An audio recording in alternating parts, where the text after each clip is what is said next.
Olá pessoal, nesse vídeo eu vou falar sobre margens, bordas e box model. Esse é um assunto razoavelmente complexo dentro do estudo de HTML e CSS, mas é importante a gente abordar ele já, porque vai formar uma base importante de conhecimento, junto com a próxima lição aqui, elementos bloco em linha, que vai ajudar a gente a trabalhar depois com layouts mesmo. Então a gente precisa saber como que os blocos, como que as caixas, né, os boxes do HTML funcionam e como que eles interagem entre si, interagem com as margens e com as bordas. Então, como eu digo aqui no começo do texto, uma página é feita de blocos.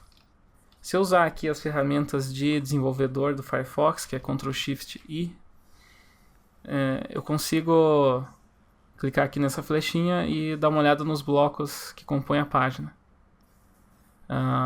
Virou um símbolo meio que universal, as cores azul claro simbolizando aqui a área de conteúdo do elemento, essa cor roxa simbolizando margem interna do elemento, que a gente já vai ver em detalhes, e o amarelo simbolizando margem externa do elemento, né? Em inglês, a margem interna vai ser chamada de padding, e a margem externa vai ser chamada de margin mesmo. Então, você vê aqui, usando essa ferramenta, como que os blocos estão definidos aqui na página.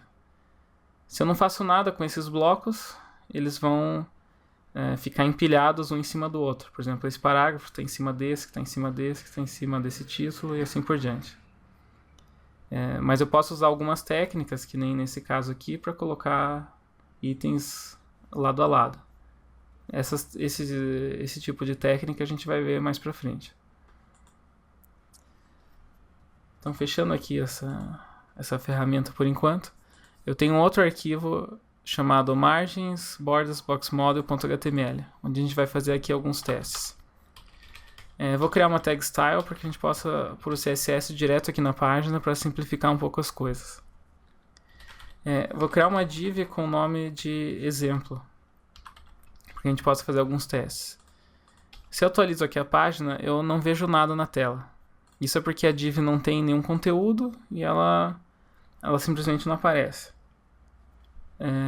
Se eu tentar aqui selecionar a div pela classe exemplo, se eu tentar colocar aqui um fundo, por exemplo, background red, e atualizar, eu continuo não vendo nada. Isso é porque os blocos HTML, as tags em geral, não vão aparecer a não ser que eu coloque algum conteúdo dentro delas. Então eu tenho duas formas aqui. Ou coloco um conteúdo, teste, aí eu vejo que a div aparece aqui, né, e a razão dela preencher toda a largura da página a gente vai ver na próxima lição. Mas você vê que a div já aparece, né? Se eu tiro aqui o texto, ela some de volta. Outra maneira de fazer o elemento aparecer é utilizar, por exemplo, algum tipo de dimensão, que nem a altura 100 pixels aqui. Com isso a gente já vê que a div tem uma altura de 100 pixels, que é confirmada aqui pela ferramenta do Firefox.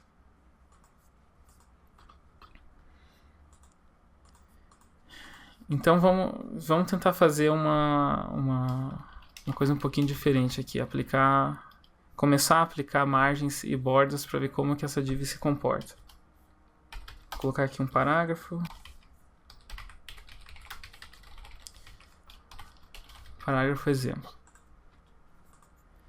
Você vê aqui meu parágrafo. Posso colocar aqui o tamanho de fonte um pouco maior para que fique mais visível. Então você vê que por padrão o próprio navegador coloca já algumas margens em cima e embaixo do parágrafo. A título de exemplo, eu vou por enquanto zerar essas margens do parágrafo, para que a gente possa ver as margens aplicadas direto na div. Aqui na div eu posso usar uma propriedade que chama padding para colocar margens internas nessa div. Posso colocar, por exemplo, 20 pixels de margem interna. Então, daí aqui você vê que já aparece numa cor um pouco mais escura a margem interna que eu apliquei. Então, padding 20 pixels, até aparece nessa área do inspetor. Essa margem interna, como o nome diz, ela vai empurrar, né? Ela vai ficar internamente aqui no elemento e vai empurrar o conteúdo para dentro. Então, por exemplo, você coloca um número mais alto, 50 pixels, você vai ver que o conteúdo vai sendo empurrado para dentro. Já a margem externa, vou colocar aqui margem 20 pixels. Você vê que a margem externa é o contrário, né? Então ela vai, nesse caso aqui, diminuir um pouco o espaço do elemento, como esse elemento está ocupando toda a área, né? Vai diminuir o espaço e vai colocar as margens para fora. Nesse caso, 20 pixels. E a borda vai ficar no meio dos dois. Então, se eu colocar aqui border 5 pixels sólido 000, que é preto, você vai ver que a borda vai ficar entre o padding e entre a margem. Então, entre a margem interna e a externa. Com isso, a gente pode ver um exemplo claro aqui do Box Model. Você vê a área de conteúdo, que é aquela área que está com uma cor um pouco mais clara. Logo fora ali do conteúdo você tem a área de padding, depois você tem a borda e depois você tem a margem externa, que é a propriedade margin CSS. Então, esses elementos são os que compõem o Box Model. E a gente precisa saber muito bem como que tudo isso se comporta para que a gente possa trabalhar com layout depois. Antes disso, eu queria dar uma olhadinha na sintaxe de cada uma dessas propriedades. Então, eu vou fazer aqui uma div com a classe de exemplo 2. Vou colocar aqui o texto exemplo 2 dentro. E no exemplo 2, vou colocar aqui o fundo, pode ser verde. Então você vê aqui meu parágrafo exemplo 2. Também vou colocar aqui a fonte um pouco maior para ficar um pouco mais fácil de ver. Tanto a propriedade padding quanto a propriedade margin, você vai ter a mesma sintaxe. Por exemplo, se eu quero colocar padding só na esquerda, eu posso usar uma propriedade que chama padding left. Padding left 20 pixels. Vamos supor aqui na direita, eu posso usar padding right, coloco 30 pixels. Depois, padding top, no topo eu quero 50. E padding bottom eu posso colocar 0, por exemplo. Não precisa especificar a unidade porque 0 é 0. Então daqui você vê já que o padding foi aplicado de acordo. Então 20 desse lado, 50 aqui em cima e 30 ali na direita. E 0 embaixo, né? Então é a mesma coisa que não colocar nada nesse caso. A mesma coisa funciona com margem. Posso usar margin top, por exemplo, 10 pixels, margin right, 30 pixels, margin bottom, 50 pixels e margin left, 0.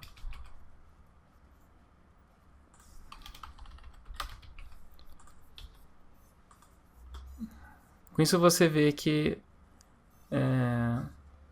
margens diferentes foram aplicadas em cada lado do elemento.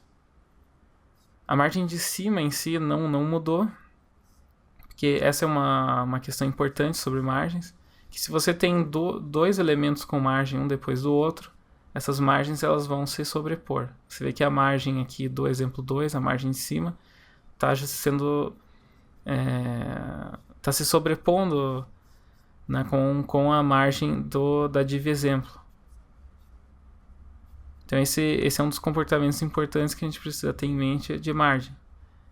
Essa margem de cima só vai mudar se, por exemplo, no exemplo 2, eu colocar um valor mais alto, que nem 50. Né? 50, então esse valor é maior do que a margem dessa div exemplo.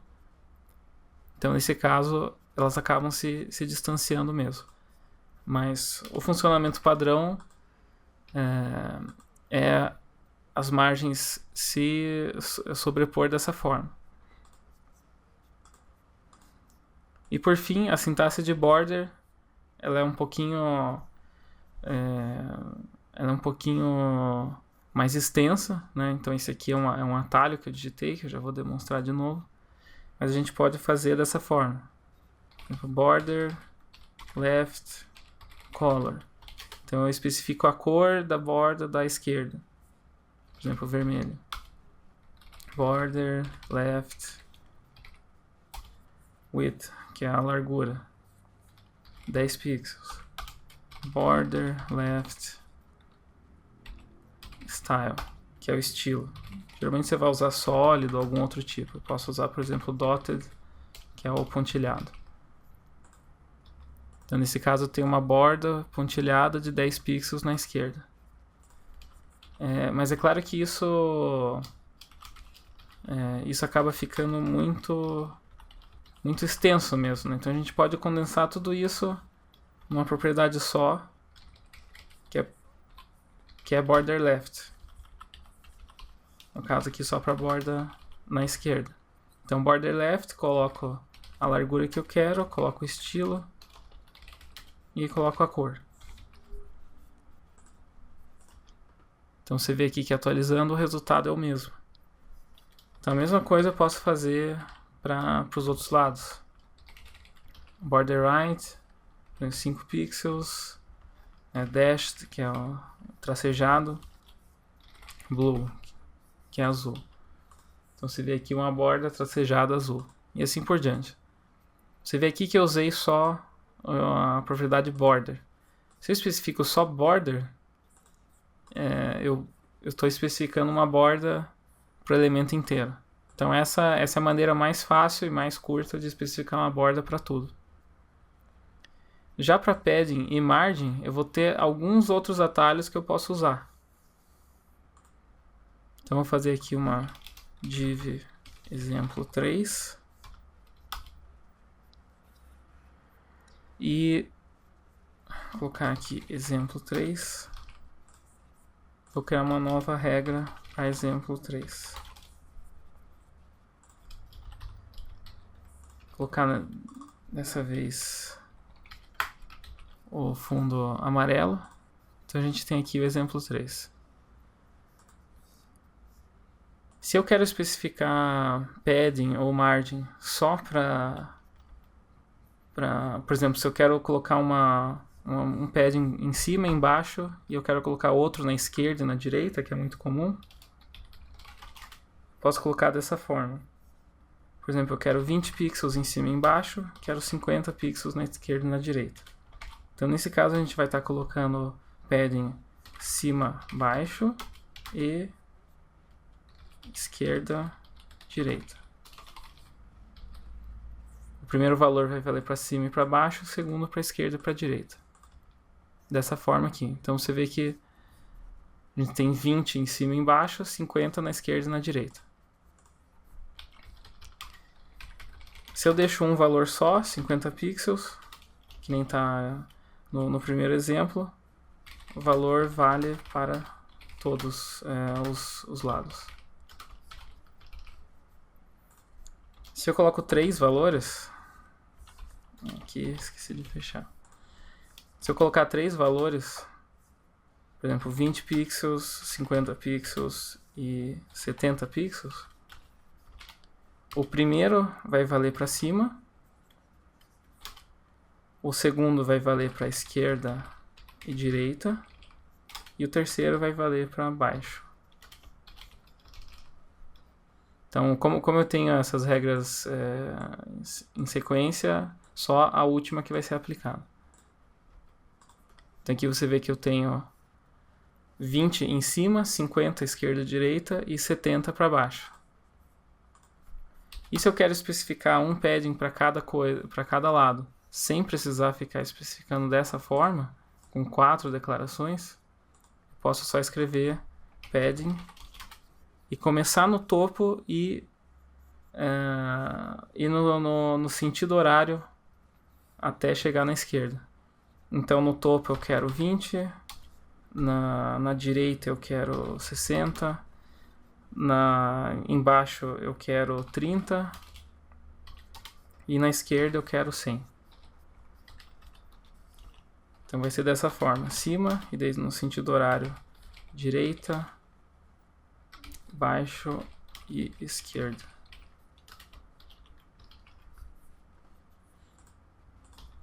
E daí eu vou ter esse resultado. Então a mesmíssima coisa aqui vale para a margem. Então o mesmo vale para a margem.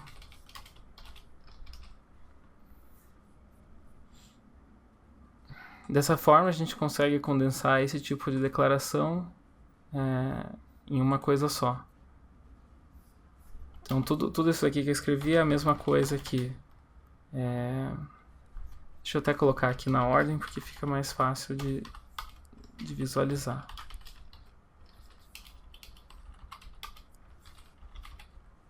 Ó, 50 em cima, 30 na direita, 0 embaixo, 20 na esquerda. E aqui eu vou ter 10 pixels, 30 na direita, 50 embaixo e 0 na esquerda.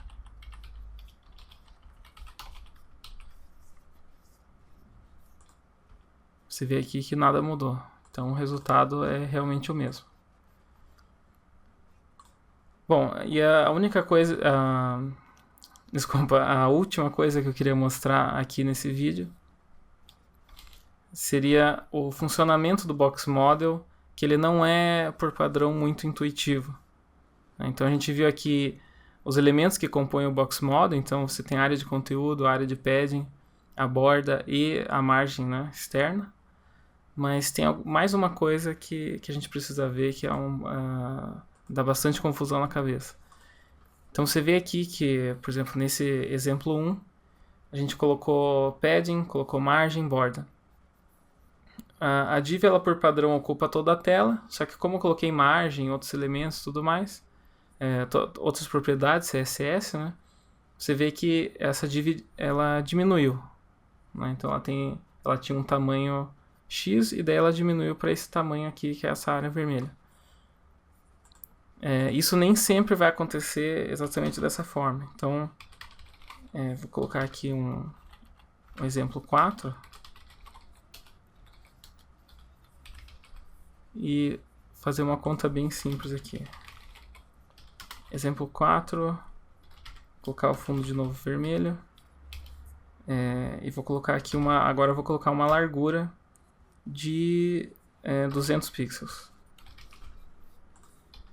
Então, exemplo 4 aqui tem uma largura de 200 pixels. Deixa eu colocar aqui uma margem também de 50 pixels para que fique mais claro e um tamanho de fonte maior.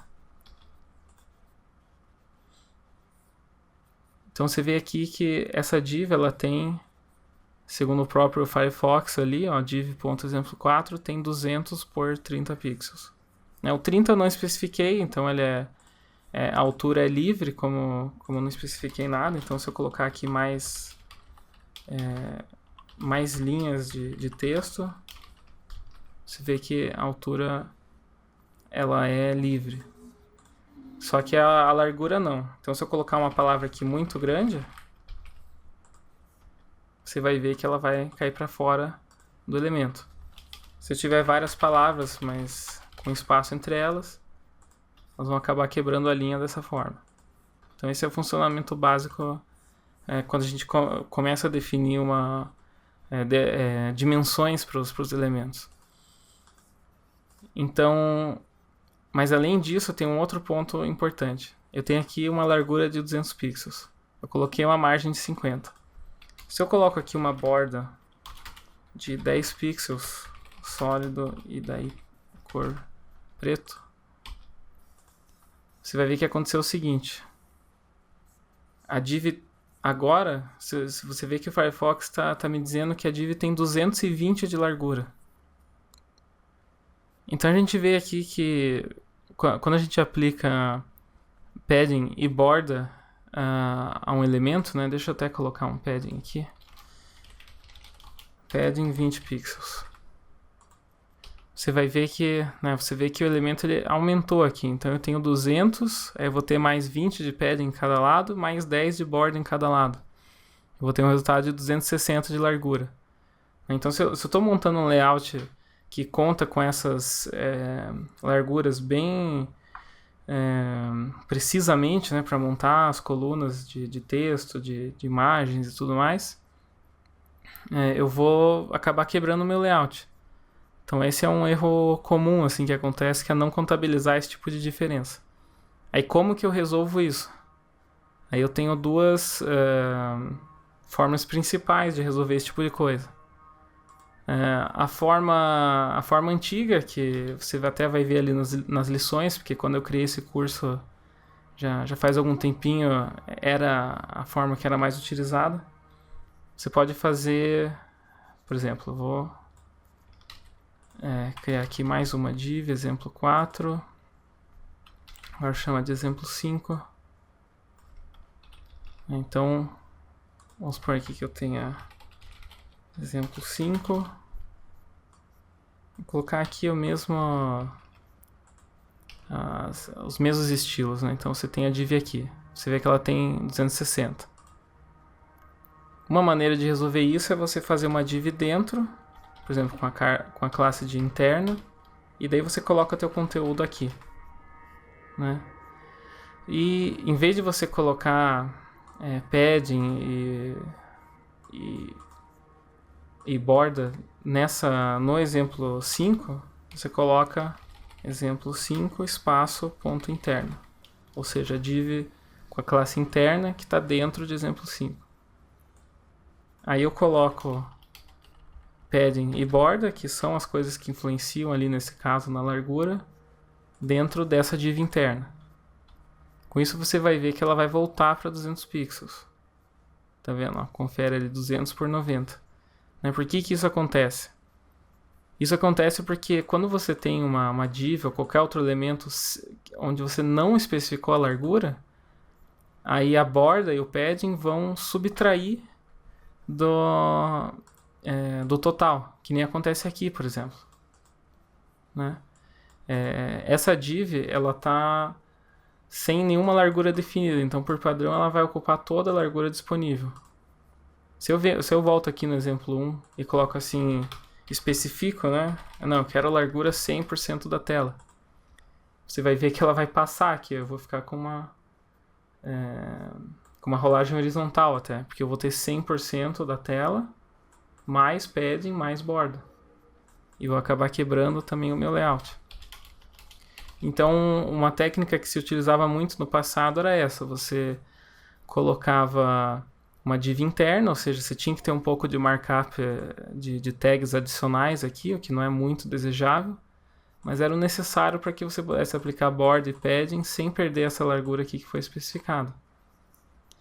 Já a técnica mais moderna, vamos fazer aqui um exemplo 6. Colocar o mesmo texto aqui.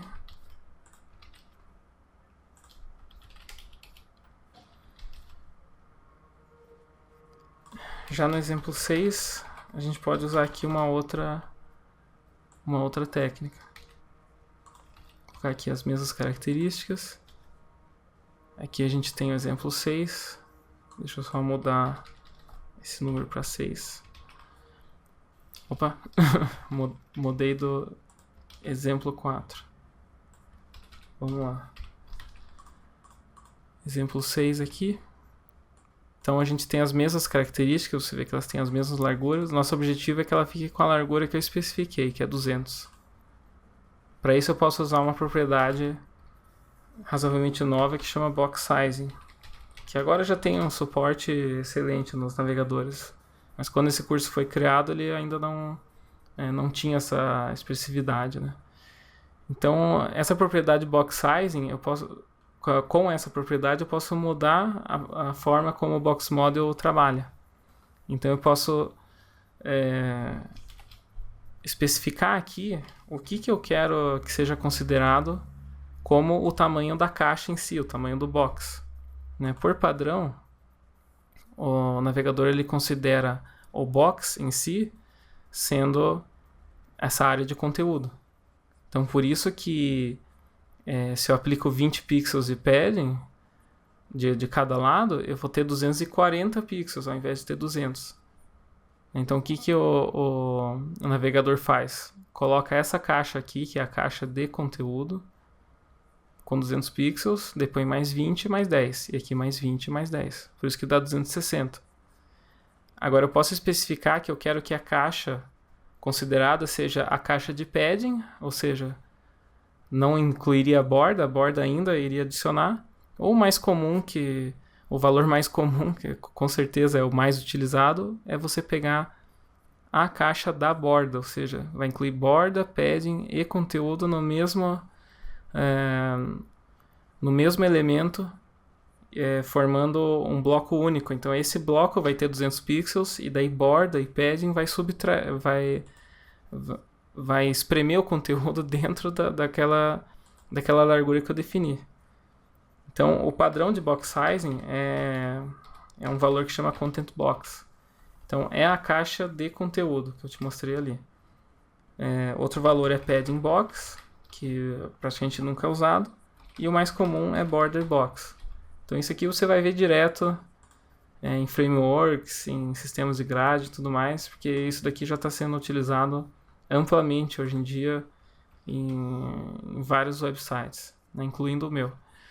Então, box sizing border box diz o seguinte: eu quero que toda essa caixa aqui tenha 200 pixels. Então você vê que agora ela ficou com 200 pixels, que nem o exemplo de cima, sem precisar dessa div interna, porque isso aqui acabava poluindo muito o HTML do site. Então essa utilização de box sizing aqui é muito, muito comum hoje em dia.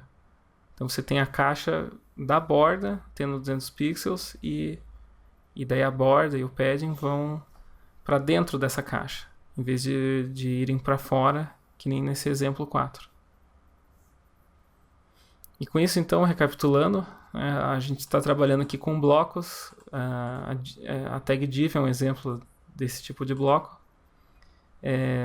Os blocos, por padrão, a gente vai ver isso na próxima lição em detalhes. Eles vão ocupar toda a largura disponível não da tela, mas assim, a largura disponível do elemento onde elas estão situadas, nesse caso é a tela. E a gente pode aplicar margens internas, que é o padding, border e margem. As margens, elas se sobrepõem dessa forma. Então se você tem um elemento com margem em cima e um elemento com margem embaixo, essas margens elas vão se juntar, elas não vão ser somadas. Eu posso aplicar margem e padding só para um dos lados. Então a gente viu aqui algumas formas de fazer isso. E a gente viu também o funcionamento do box model. Então, por padrão, se a gente não define dimensões, borda e padding vão subtrair da largura do elemento.